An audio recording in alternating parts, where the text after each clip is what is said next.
Coríntios capítulo 6, versos 9 e 10.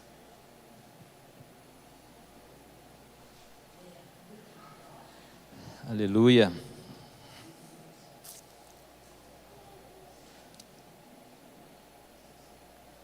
Amém. Muito bem. Vamos ler esses dois versos e então nós estaremos discorrendo sobre eles. Diz assim: não sabeis que os injustos não hão de herdar o reino de Deus? Não erreis, nem os fornicadores, nem os idólatras, nem os adúlteros, nem os efeminados, nem os sodomitas, nem os ladrões, nem os avarentos, nem os bêbados, nem os maldizentes, nem os roubadores herdarão o reino de Deus. Você pode fechar seus olhos. Vamos pedir que a graça do Senhor venha sobre nós. Senhor, nós nos dispusemos aqui a falar da sua palavra e precisamos da condução do teu Santo Espírito. Não somente para nós que estaremos discorrendo e pregando essa palavra, mas para todos quantos irão ouvi-la nessa noite, em nome de Jesus. Portanto, nós te pedimos que o teu Santo Espírito seja conosco, nos abençoe nessa noite, em nome de Jesus. Amém. Glória a Deus. Muito bem, irmãos. Boa noite a você que é de Catalão, de Uberlândia, a você que nos assiste pelas redes sociais. Nós vamos falar hoje de um tema nevrálgico. Um tema nevrálgico que precisa ser enfrentado entre o povo de Deus. As Escrituras, elas elencam aqui um rol de pessoas que, segundo o texto bíblico, não herdarão o reino dos céus.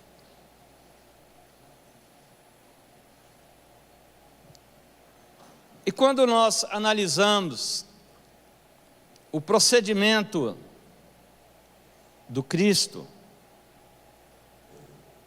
nós percebemos que o Cristo, ele é inclusivo.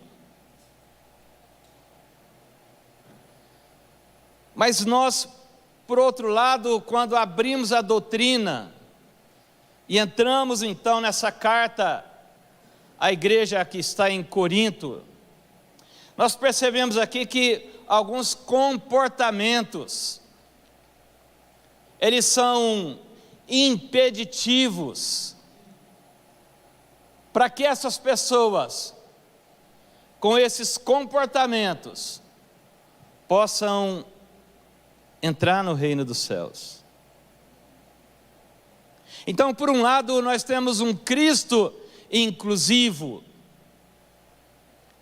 e por outro lado, nós temos agora um texto que gera uma certa perplexidade, a não ser que o Espírito Santo de Deus venha e nos revele que uma coisa é outra coisa e outra coisa é uma coisa. Não há um conflito aqui de ideias entre o Cristo, que é inclusivo, e esse texto que aqui está. Certa feita, Jesus estava pregando e havia uma multidão, e os seus discípulos chegaram para ele e disseram para ele: olha, os seus irmãos estão aí fora e estão querendo te ver. E o Cristo disse então: olha, quem são meus irmãos e minha mãe, senão os que ouvem a minha palavra? E normalmente nós olhamos aquele texto e a nossa primeira impressão, a nossa primeira ideia sobre aquele mesmo texto é uma ideia de que Cristo eventualmente esteja desprezando a sua mãe e seus irmãos, preterindo-os, e agora então preferindo aqueles que ouvem a palavra. Mas quando a gente caminha pelas Escrituras, a Bíblia diz que o Senhor veio para aquele que estava o quê? Perdido. E esse texto aqui, ele diz: não sabeis que os injustos não herdarão o reino dos céus. E às vezes nós adentramos em discussões religiosas e teológicas e não levamos ao coração das pessoas a mensagem do Cristo, porque o que ocorre à nossa mente e sai pela nossa boca, muitas vezes é um conceito, e esse conceito, na verdade, no fundo, ele se torna um preconceito. Mas Davi diz: Senhor, eu adoro os teus preceitos, porque o preceito é a ideia, o preceito é o que gera o conceito. Então, às vezes nós temos que pegar as passagens bíblicas, esmiuçá-las e analisá-las dentro de um contexto de Gênesis a Apocalipse, para que o Espírito de Deus possa nos revelar com fidelidade a palavra dele. E aí nós temos lá na nossa família, qualquer pessoa que tenha um comportamento desse, e nós já começamos a olhar aquela pessoa com os olhos de quem julga.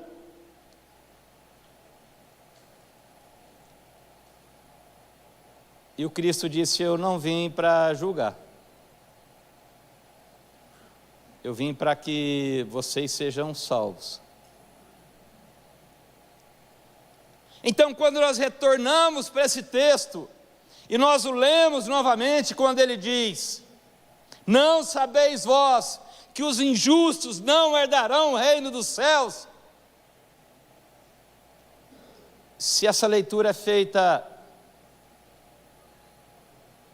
sem uma presença do Espírito de Deus, então nós temos argumentos e argumentos para lançar condenação sobre todas as pessoas. Quantos entendem o que estou falando até agora? Mas nessa noite eu quero mostrar um outro aspecto aí. Quando nós lemos: não sabeis vós que os injustos não herdarão o reino dos céus, a nossa primeira impressão é de que isso é uma sentença dada sobre os homens.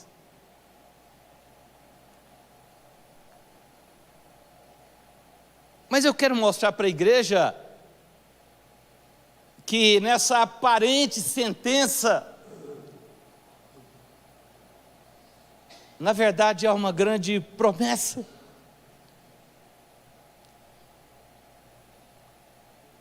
Na verdade, esse texto que nós lemos e escandaliza a mim e a você, e às vezes causa medo em mim, quem sabe eu seja uma dessas pessoas a que ele se refere, que esteja na prática de alguma dessas atitudes, desses comportamentos.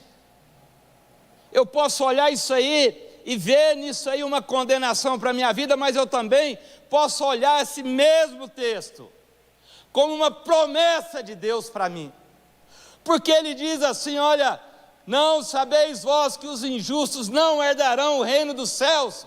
Se você pegar isso aí e ler numa outra perspectiva, o mesmo texto, você entende que os justos herdarão o reino dos céus. Quantos entendem agora? Amém. Sabe, a Bíblia às vezes nós precisamos de abrir os textos e e pensar sobre isso, e pensar daqui para lá, de lá para cá, analisar, porque isso é uma mensagem espiritual.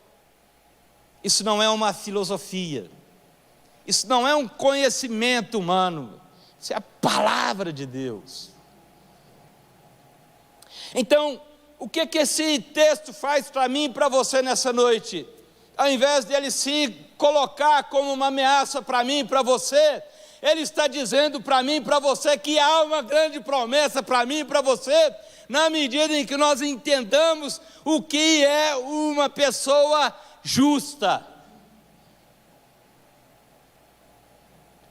Está entendendo? Se você está caminhando comigo, diga: ô glória. As ameaças do texto, elas podem se fazerem como grandes promessas, porque às vezes nós estamos vivendo o reino de Satanás sobre a nossa vida e não estamos entendendo. O reino da condenação, do medo. Mas o que nós temos aqui nesse texto, antes de uma ameaça, é uma grande promessa. Eu posso vislumbrar no mesmo texto alguma coisa que me dá esperança. Isso foi falado e foi cantado aqui. Quero trazer à memória aquilo que me dá o quê? Esperança. Juliano, falando conosco sobre dízimos e ofertas, ele se referiu à carta aos Hebreus, capítulo 11, e lá há promessas, mas ele começa falando pela fé. Ora, a fé.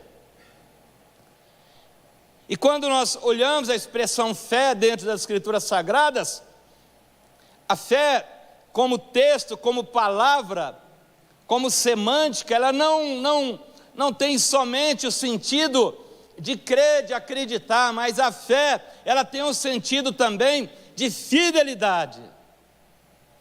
E o problema meu e seu muitas vezes é porque nós temos uma vida de infidelidade. E daí então nós somos dominados pelo inferno. Não é um reino que está movendo na minha vida, pelo contrário.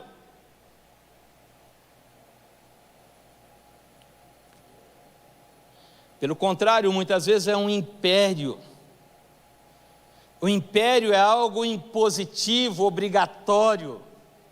Quando nós assistimos esses filmes épicos, que mostram o Império Romano invadindo as cidades, obrigando as pessoas a se renderem diante do imperador, nós temos uma clareza do que é uma vida de império.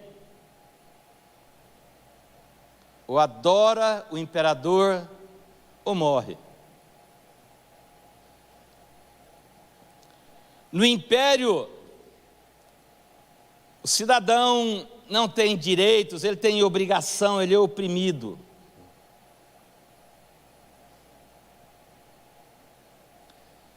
Mas no reino é diferente. O rei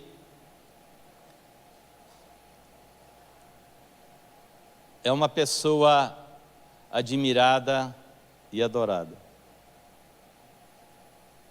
Então, eu queria que você se examinasse nessa noite, e eu também assim o faço aqui no púlpito, pregando para você, para entender se eu estou vivendo debaixo de um império, ou se é o Senhor que tem reinado sobre a minha vida. No mundo espiritual nós temos a decisão de escolher a qual rei nós serviremos. Tanto é que a Bíblia diz: ninguém serve a dois senhores. Ou nós continuaremos servindo o imperador, ou nós podemos nessa noite ouvir a palavra do Espírito Santo de Deus e mudar a nossa trajetória de vida pela fé naquele que se entregou por mim e por você. Amém? Dentro disso eu separei aí 4 palavras desse versículo, para nós estudarmos um pouquinho sobre isso. E a primeira delas é: não sabeis. Ou seja, a igreja de Corinto era uma igreja que já tinha aprendido com o apóstolo Paulo. Mas às vezes as coisas fogem à nossa percepção. Ele está chamando aquela igreja a praticar uma coisa chamada sabeis. E hoje nós sabemos tantas coisas, tantas informações, sem importância, mas às vezes somos vítimas da modernização e não buscamos as coisas que de tão simples são tão fundamentais em nossas vidas.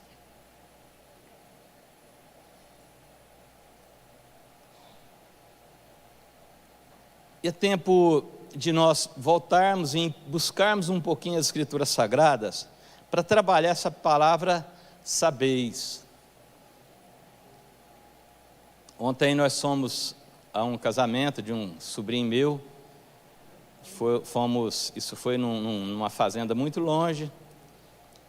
E no caminho, a Beth, meu irmão e minha cunhada ficaram apreensivos, por medo da gente errar o caminho, não saber o caminho.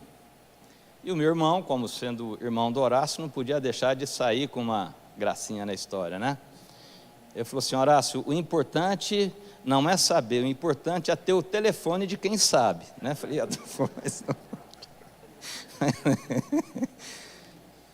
Mas essa primeira palavra, no âmbito da igreja, entre nós aqui, ela é extremamente sagrada. Porque se você abre a sua Bíblia no livro de Oséias, no capítulo 6, os versos 1 e 2, ou 1, 2 e 3, nós vamos ver a importância disso.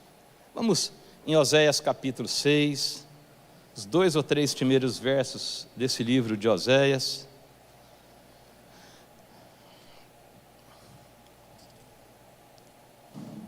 Oséias capítulo 6,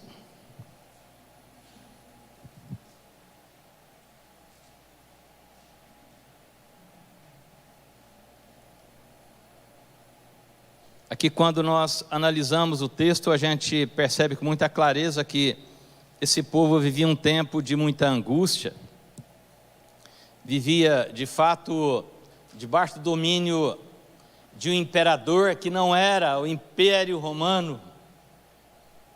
Mas não é somente o Império Romano que nos domina. Às vezes nós temos toda a liberdade do mundo, mas no fundo, no nosso coração, no mais íntimo do nosso ser, estamos sendo escravizados pela nossa própria conduta. E aqui, Oséias, ele traz uma palavra do Senhor, no verso 1, dizendo assim: vinde e tornemos ao Senhor, porque Ele despedaçou e nos sarará, feriu e nos atará a ferida. Depois de 2 dias nos dará vida, ao 3º dia nos ressuscitará e viveremos diante dele. Então conheçamos e prossigamos em conhecer ao Senhor. A sua saída como a alva é certa, e Ele a nós virá como a chuva serôdia que rega a terra. As 2 passagens que nós lemos, elas apontam para um futuro. A primeira passagem que nós lemos ali na primeira carta aos Coríntios, ele fala: herdarão, ele projeta a história, minha e sua. Aqui, nessa passagem de Oséias, ele vai além da minha e da sua história, ele avança pela eternidade, mostrando um fato que muitos muitos presenciaram no início dessa era cristã. Ele diz assim: vinde e tornemos ao Senhor.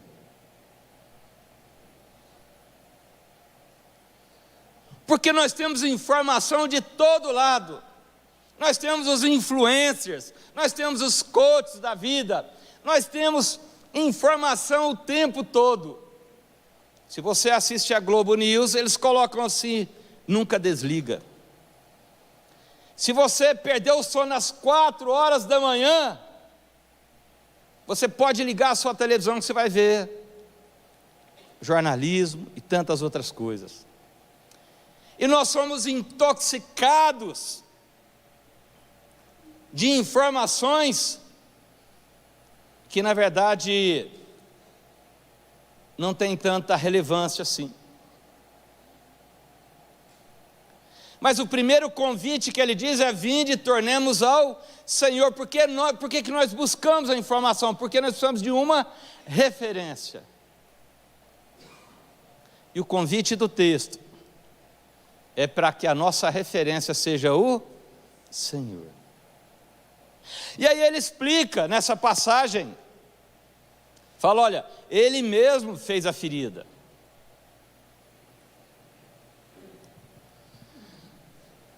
Às vezes nós estamos desesperadamente repreendendo Satanás das nossas vidas por conta de uma ferida aberta na nossa família, na nossa vida profissional. Mas nessa noite é importante a gente entender, quem sabe Deus está falando comigo e com você nesse turbilhão. Quando você analisa as Escrituras Sagradas, o livro de Gênesis, no final do capítulo 11, do meio para o final do capítulo 11 do livro de Gênesis, você vai ver uma genealogia lá, até chegar em Abrão, e lá elenca o nome das pessoas e a idade. E quando inicia o capítulo 12 do livro de Gênesis, a Bíblia diz assim: ó, e disse Deus a Abrão: sai da sua terra, da sua parentela, da casa de seu pai, vai para a terra que eu te mostrarei. Mas a Bíblia diz que disse Deus a Abrão. Se você olhar nos versos anteriores, você vai perceber que havia uma diminuição do tempo de vida nos ascendentes de Abrão. Algumas notícias sobre a nossa história, elas são muitas vezes uma mensagem de Deus falando para mim e para você: abra o olho, porque não existe nada que seja tão ruim que não possa piorar, sabe? Às vezes nós temos passado um tempo de provação e viemos a essa igreja hoje esperando uma palavra de conforto, e o pastor vira e fala: olha, não existe nada que esteja tão ruim que não possa piorar. Mas a nossa ideia não é essa. E aqui, veja bem, Oséias, continuando, ele diz: tornemos ao Senhor, porque Ele despedaçou e nos sarará, feriu e nos atará a ferida.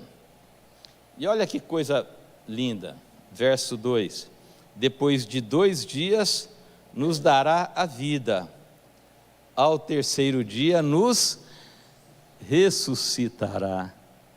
Isso fica meio maluco assim na mente da gente, mas ele está se referindo justamente à obra redentora do Cristo na cruz do Calvário, que ao terceiro dia a ressuscitou. Mas qual é a grande notícia para mim e para você? A Bíblia diz que quando Cristo ressuscitou, Ele ressuscita pela fé a mim e a você. Ele está se referindo a mim e a você. Então há uma oportunidade para mim em Cristo Jesus e para você também, de herdarmos o reino dos céus. Às vezes fica um pouco obscuro o texto, as palavras utilizadas, mas a referência é clara. Porque o Cristo, quando Ele se entregou na cruz, e o pastor Carlos falou muito sobre isso hoje pela manhã, Ele disse: está consumado. Essa obra não era em favor do próprio Cristo, era em meu e em seu favor. Então há uma grande esperança, e essa esperança ela está projetada. Talvez agora esse não seja o melhor momento que você está experimentando na sua história, mas eu quero te deixar uma promessa: o melhor de Deus ainda está por vir, em nome de Jesus. E aqui está o profeta falando. E a Bíblia diz que os profetas falaram não a respeito de si mesmos, e que alguns deles nem entendiam muito bem o que estava sendo dito. E aí vem o Cristo, e agora o mundo começa a experimentar um tempo de revelação. No Evangelho de João, no capítulo 1, no versículo 18, a Bíblia diz assim: olha, ninguém jamais viu a Deus, o Filho do homem que está no seio do Pai, este o revelou. E Oséias continua então conheçamos e prossigamos em conhecer o Senhor. A sua saída como a alva é certa, e Ele a nós virá como a chuva, como chuva serôdia que rega a terra. Ele está falando de um tempo pré-determinado. Deus tem um plano com tempo pré-determinado. Tanto é que a Bíblia vai dizer: vindo pois a consumação dos séculos, Ele enviou seu Filho, nascido de mulher, sob a lei. Talvez nesse momento você tenha algumas angústias e aflições no seu coração. Cuidado. Esaú tinha angústias e aflições, e entregou a primogenitura dele para o seu irmão Jacó. Segura a onda, meu irmão, minha irmã, segura a onda, pastor Horácio. Vai devagar, onde é que você vai nesse carreirão? Porque a Bíblia diz: conheçamos e prossigamos em conhecer o Senhor. Talvez você está preocupado com o horário do culto para voltar para sua casa. Segura a onda aí, o Senhor está falando conosco. Da mesma maneira, quando nós retornamos lá então para o texto de 1 Coríntios capítulo 6, versos 9 e 10, nós percebemos isso. Não sabeis vós que os injustos não herdarão o reino dos céus? Quem são os injustos? A palavra injustos, dentro do nosso vocabulário, ela tem um sentido: justo ou injusto. No sentido bíblico do Novo Testamento, ela tem um sentido ainda mais ampliado. Eu vou mostrar para vocês.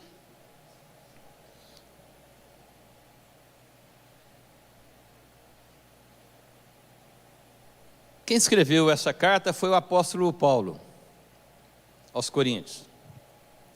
O apóstolo Paulo era um homem dado ao serviço de fazer justiça. A gente lê com muita clareza que ele recebeu carta para prender gente.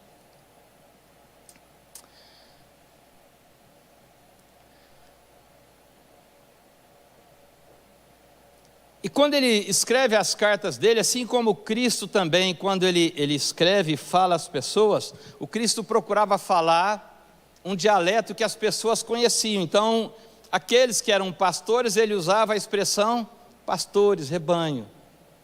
E aqueles que eram agricultores, ele usava o quê? Semente, plantio, colheita. E agora aqui então nós temos uma carta escrita pelo apóstolo Paulo, que prendia as pessoas e consentia até na morte de algumas pessoas.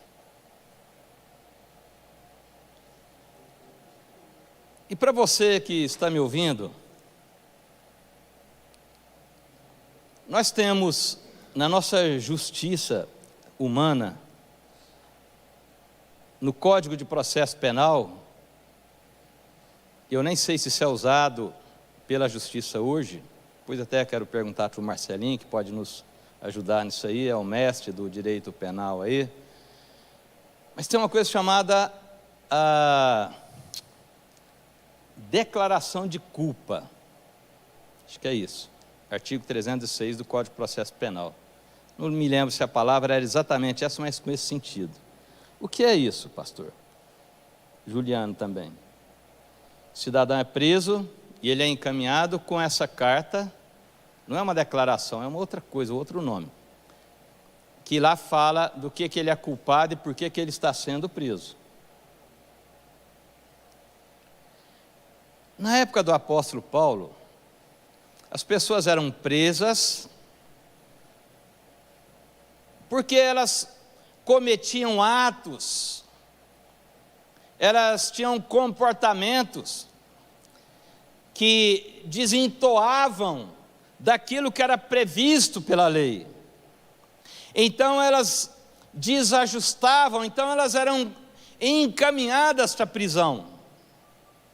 Então o sujeito desajustado é um sujeito que ele não obedece às leis naturais do meio em que ele vive.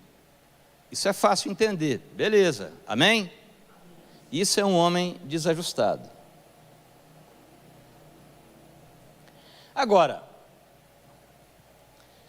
esse homem, ele não está ajustado, ele não está justificado, ele não está ajustado com aquilo que é o mundo em que ele vive. E quando esse cidadão então era preso, e ele cumpria a pena dele, pagava pelo erro que ele havia cometido, ele recebia um documento que é análogo a esse que nós usamos aqui no Brasil e outras nações usam também, mas só para os irmãos entenderem, que tinha, eu não me lembro se o nome era exatamente esse, mas a ideia é a mesma, chamada Carta de Justificação. Ou seja, ele errou, foi preso, pagou e agora ele está o quê? Justificado, ou ajustado, ou seja, amoldado ao meio em que ele existe. Entende o que estou falando? Esses dias teve até no Jornal Nacional uma história dessa. O senhor está aqui, diz com a lei, lembra dessa história lá? Não vamos entrar nisso não, irmãos, que isso vai dar um balaio de gato danado. Mas percebam bem, o indivíduo, ele era declarado o quê? Justo. Olha, esse cara está adaptado agora, ele está fazendo a coisa certa.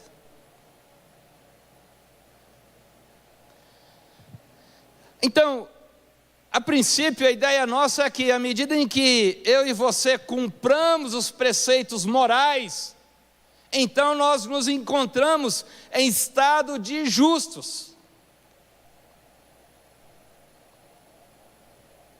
Mas não é bem assim. Por que não, pastor? Porque o próprio apóstolo Paulo, ele vai dizer na carta aos Colossenses, ele vai dizer na carta aos Efésios, no capítulo 2, que o nosso estado antes de Cristo era um estado de morte. E quando ele fala da morte, ele não está se referindo à morte física, mas ele está se referindo à morte espiritual. E exigir que um morto mude a sua atitude, é impossível, que nem atitude ele tem.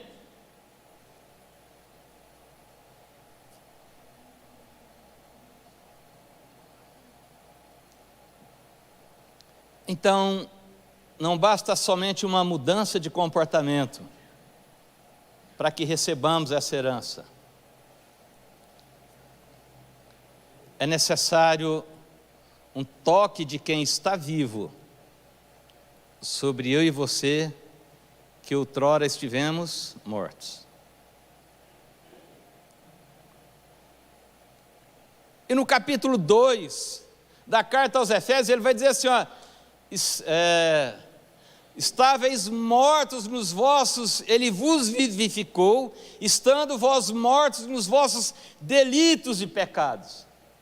Então, esse reino de Deus sobre a nossa vida, ele vai acontecer não na medida que eu passo a fazer a coisa certa, mas o primeiro passo para isso,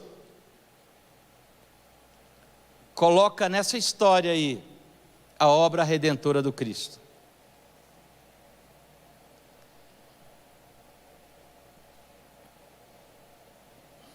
Por isso que a Bíblia diz que nós somos salvos pela fé. Então, alguns homens têm um comportamento moral muito bonito e ilibado, mas ainda assim a vida não se processou nele. Quer um exemplo disso? João capítulo 3, a Bíblia diz que Nicodemos foi ter de noite com Jesus, mas o capítulo 3 começa dando o currículo de Nicodemos. A Bíblia diz que ele era um dos principais dos judeus, ele era um fariseu, esse cara era o cara. E Jesus falou para ele, olha, ninguém pode ver o reino dos céus se não nascer de novo. E Nicodemos entrou em parafuso, mas como pode ser isso? Falou, olha, ninguém pode entrar no reino dos céus se não nascer da água e do Espírito. Jesus não estava falando isso, não era para um ladrão, não era para um assassino, não era para enfim, tantos outros comportamentos inadequados que estão elencados ali na primeira carta aos Coríntios, no capítulo 6, sobretudo no verso 10. Estava falando aquilo para um homem religioso, cumpridor da lei. Mas para que ele entrasse no reino dos céus, ele precisava o quê? Nascer de novo. E olha que coisa maravilhosa. Talvez eu olhe para trás e veja quantas transgressões eu cometi. E quem sabe a minha alma está permeada de culpa, vergonha e desaprovação. Mas quando eu entrego a minha vida para Jesus, eu tenho a oportunidade de nascer de novo. Olha que coisa. Às vezes, nós cometemos uma transgressão e arrependemos no dia seguinte e falamos assim, quem dera eu pudesse voltar ao dia de ontem, eu tomaria outra decisão.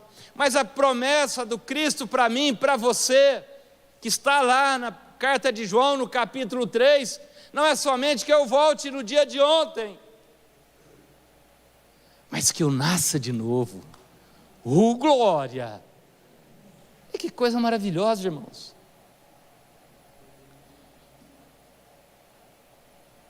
Passa pelo Cristo. O reino de Deus não é conquistado pelas minhas e pelas suas obras. E depois a gente entende isso andando um pouquinho mais nessa carta aos Efésios, no capítulo 2, ele vai dizer assim que nós somos salvos para as boas obras, não é pelas boas obras. Porque quando eu me sinto salvo, as minhas atitudes mudam, não porque tem alguém me vigiando, mas é porque a minha natureza foi transformada. Você pode dar um glória a Deus por isso?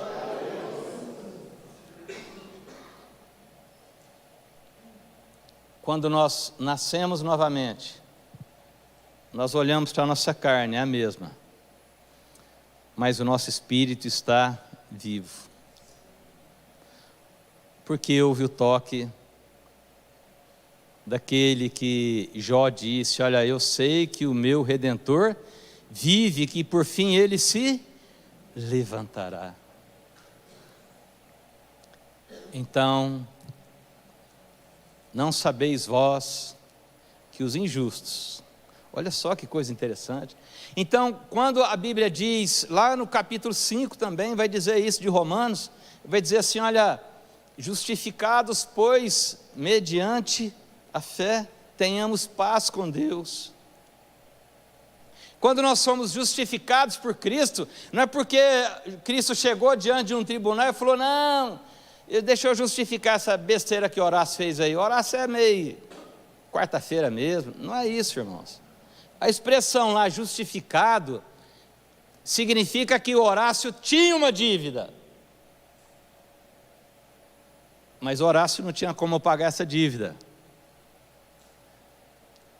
Mas ela foi paga por quem não devia. Por isso que a Bíblia diz que nós fomos comprados por preço. E ela diz, por isso, glorificai a Cristo no vosso corpo.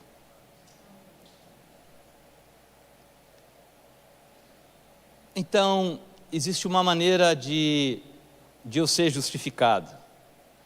Não através de Cristo explicando a minha transgressão, porque a minha transgressão não tem como eu voltar atrás e consertá-la, mas através da minha morte. Só que a Bíblia diz que Ele morreu a nossa morte, para que nós tivéssemos a sua vida. Então o reino dos céus, inevitavelmente, ele começa em Cristo, porque a Bíblia diz, quem está em Cristo, nova criatura é, as coisas velhas se passaram, eis que tudo se fez novo.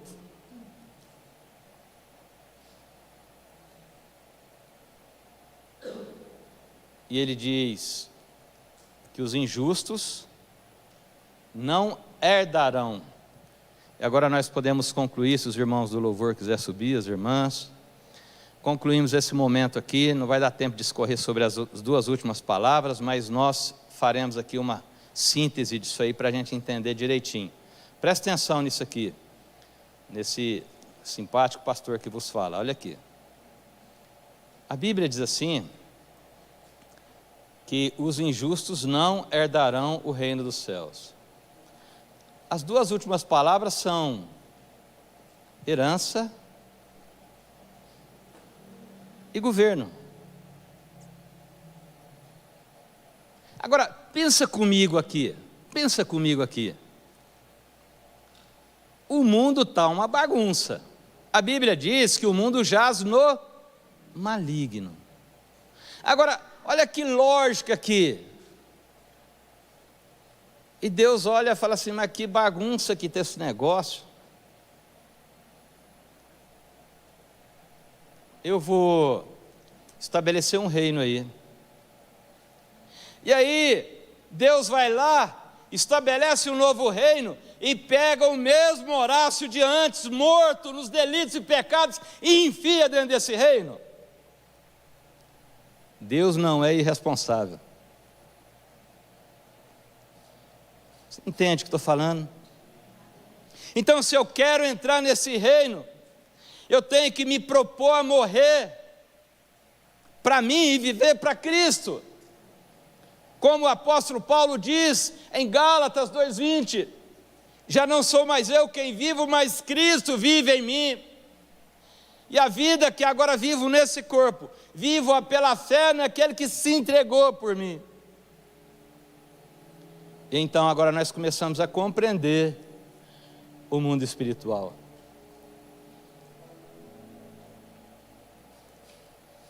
Não herdarão herança. A herança é para os filhos. A herança é para os filhos.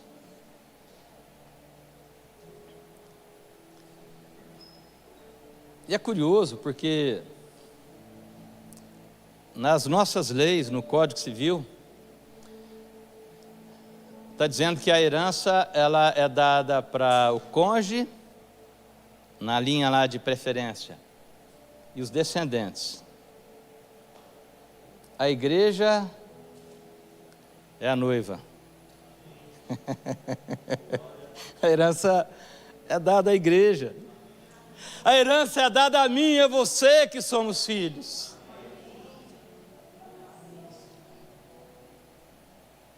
Porque a Bíblia diz assim: mas a todos quantos o receberam, deu-lhes o poder de se tornarem filhos de Deus.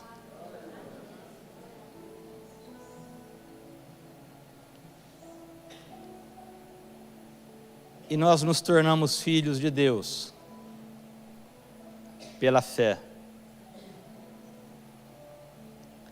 A herança é para mim e para você, na medida em que entendamos que somos filhos, filhas de Deus.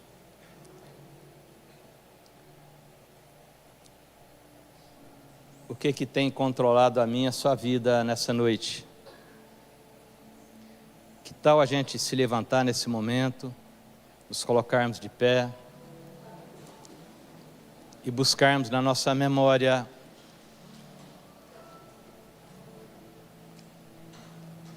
compreender qual é o império que se estabeleceu sobre mim e sobre você. Quem sabe um vício, quem sabe uma perda, quem sabe uma angústia, um medo. Às vezes o que tem imperado sobre mim e sobre você é o pavor. A Bíblia diz: não temerás o terror noturno. Eu estou falando para você que acorda pelas madrugadas assustado ou assustada. A Bíblia diz isso. Às vezes há um império que está dominando a sua emoção, o seu sono. Às vezes há um império que está controlando as minhas e as suas atitudes. Mas o Cristo quer conduzir a mim e a você para o reino do Filho do seu amor.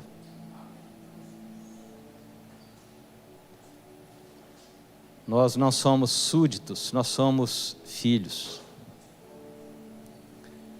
E o filho tem herança. E a herança é uma coisa a qual nós não fazemos nada para construí-la. Mas a nossa identidade de filhos nos garante a posse dessa herança.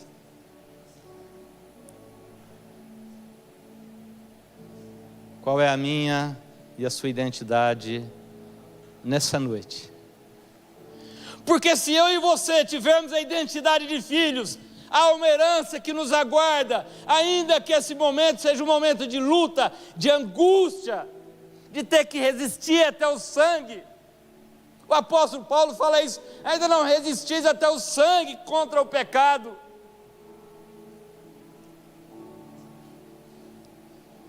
Mas há um futuro e uma esperança. A Bíblia diz isso em Jeremias: para vos dar um futuro e uma esperança.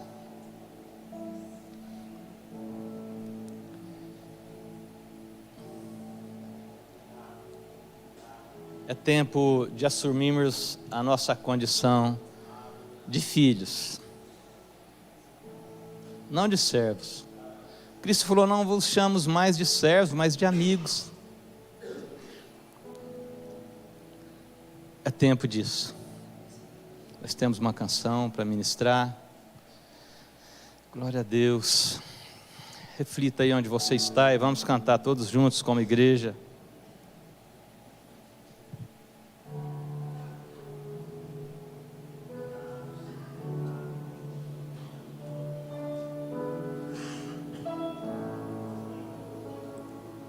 Graças a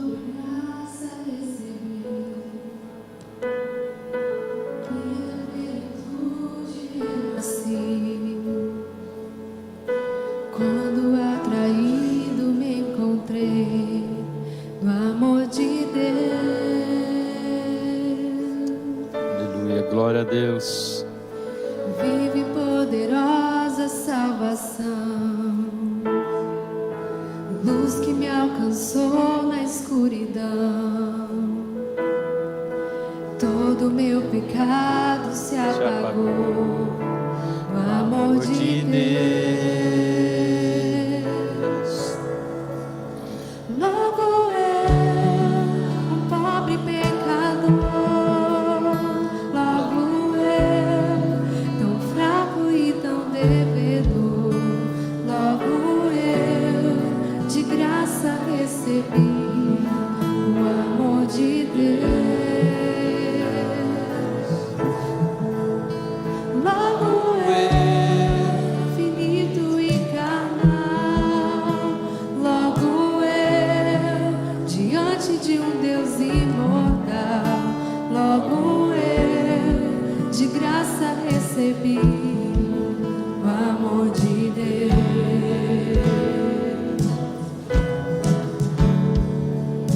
Graça sobre graça recebi, e da plenitude renasci. Quando atraído me encontrei no amor de Deus.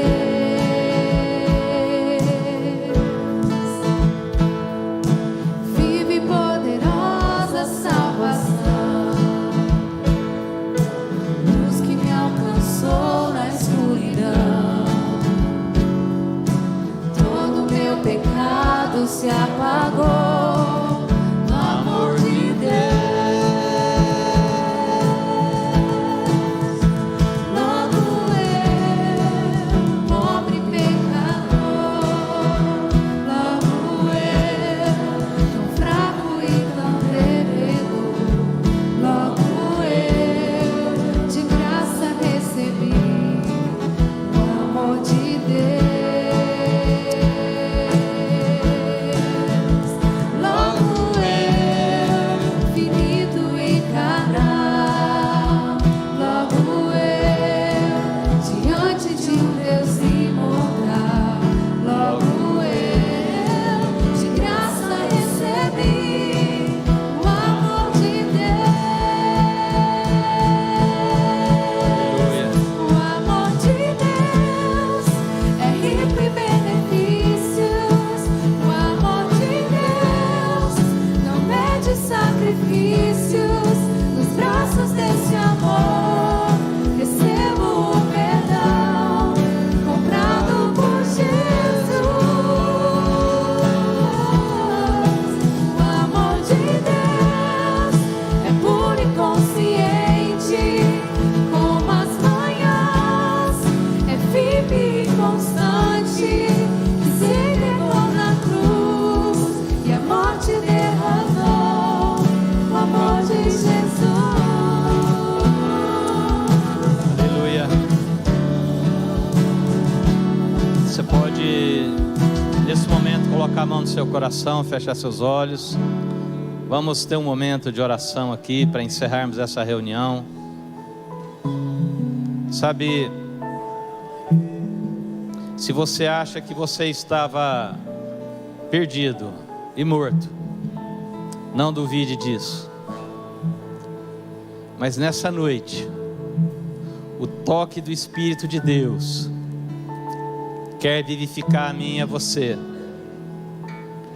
A Bíblia diz que Ele nos tirou do império das trevas e nos transportou para o reino do Filho do seu amor.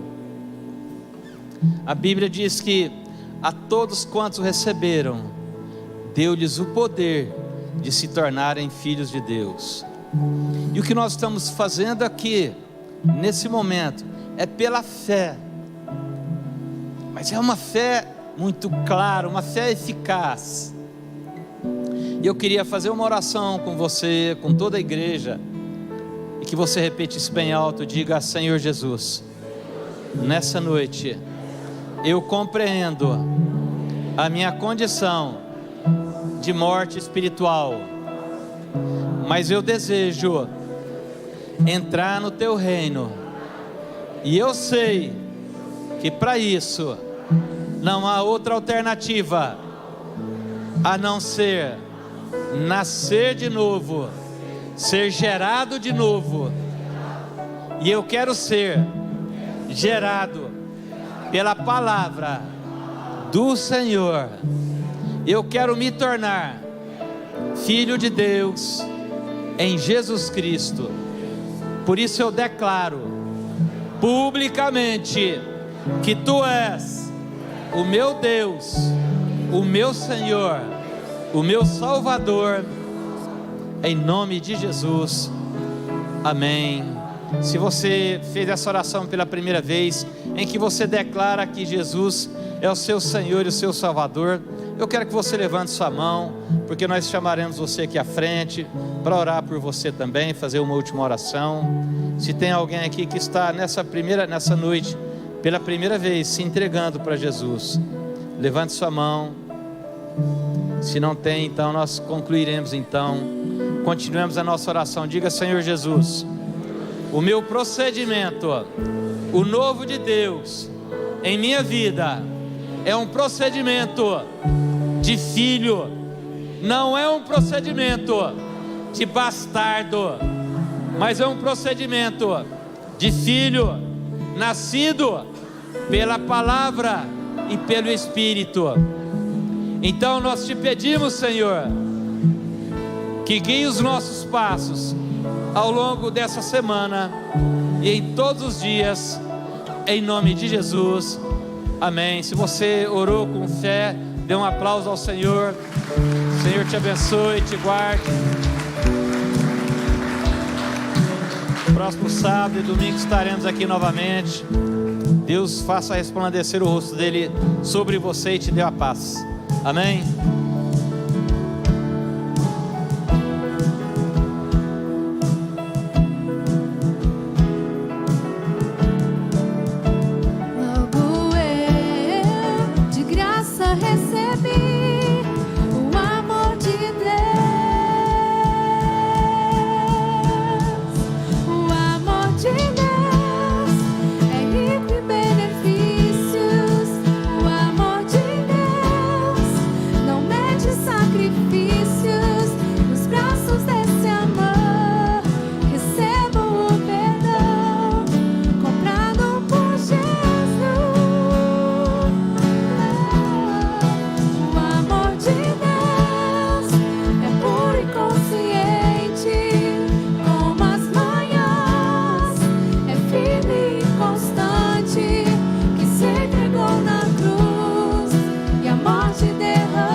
Parou, Kevin?